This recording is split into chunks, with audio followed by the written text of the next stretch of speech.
The following is a summary and review of the first episode of the Japanese television series, chouriki Sentai Ohranger. The series starts off with an invasion by an alien force of gear-based robots on Tokyo, Japan. Some exposition from Japanese generals tells us that New York and Paris have already been taken by the invaders.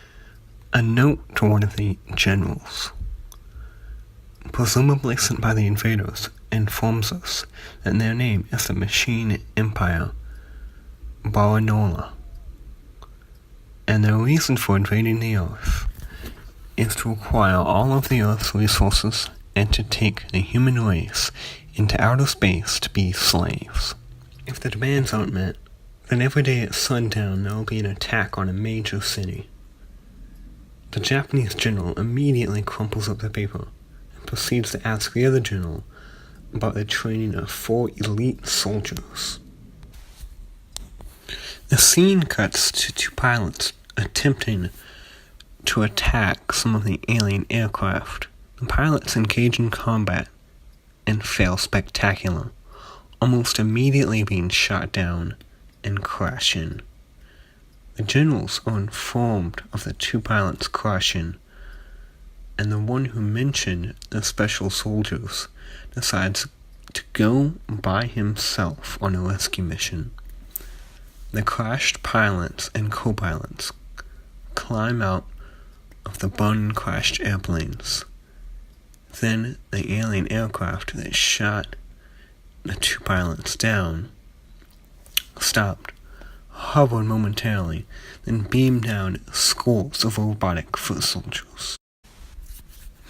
Then more aircraft showed up, each one beaming down scores of foot soldiers. Once the aircraft dropped off the foot soldiers, they spotted tripod legs and began firing at the crashed pilots. The 4 ran through a desert area, dodging machine gun fire and explosions. After a few shots of them running through the desert, the group runs into a heavily wooded area where the machines follow them. Eventually they find themselves at the edge of a cliff, and one of the tripod robots shoots at them. Miraculously, every single shot misses when it causes explosions all around them. One of the men in the group has the idea of grabbing onto a conveniently placed vine and swings across the ravine. The others quickly follow him, all conveniently finding a vine to swing across on. Once they are across, they are shot at once again, and they continue running, and then it starts raining. The rain causes them to slip and slide down a hill. Once they reach the bottom of the hill, the screen transfers over to the previously mentioned general, who's only just now climbing into a fighter jet to go rescue the team.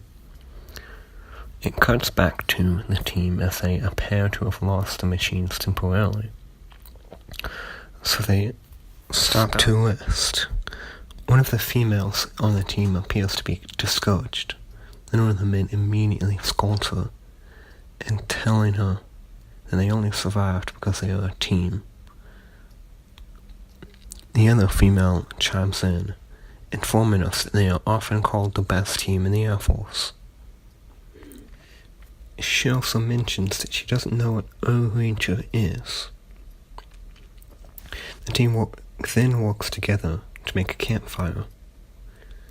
The camera moves to behind a bush, then quickly zooms forward, revealing a snake on one of the female characters. She, of course, screams, and the men run over and grab the snake, carrying it off screen. This causes the other female to mock her. After that, they are attacked by some more of the machine henchmen. This leads to a rather impressive fight scene, during which some of the foot soldiers are caught on fire. This really raises concerns about the safety of the in-suit actors. Anyway, as the fight ensues, the team gets beat up pretty badly. There are several explosions, and eventually the group retreats and finds their way into a stream. They follow the stream. Then they jump down a waterfall. Once at the bottom, they are attacked by a drill machine. Just as the situation seems at its worst, the commander flies by in his fighter jet and shoots at the drill robot. As he is flying, a dirt bike pops out of the bottom of the jet, and then he gets on the dirt bike, falls to the ground, and stops just in front of the team. Then he proceeds to hop off of his bike, transform into the Red Ranger of the series. Once transformed, he easily beats a bunch of foot soldiers. He then uses some trickery to have the true robot destroy itself. After several large explosions, he runs forward and exchanges some dialogue with the team members. This is a very action-packed first episode to start this particular series. It is my understanding that this is one of the least watched Sentai series up until that point, which is interesting considering the more realistic and darker storyline. One thing worth mentioning is that this team of Rangers works for the government, more specifically the Air Force, which is a different approach than other Sentais.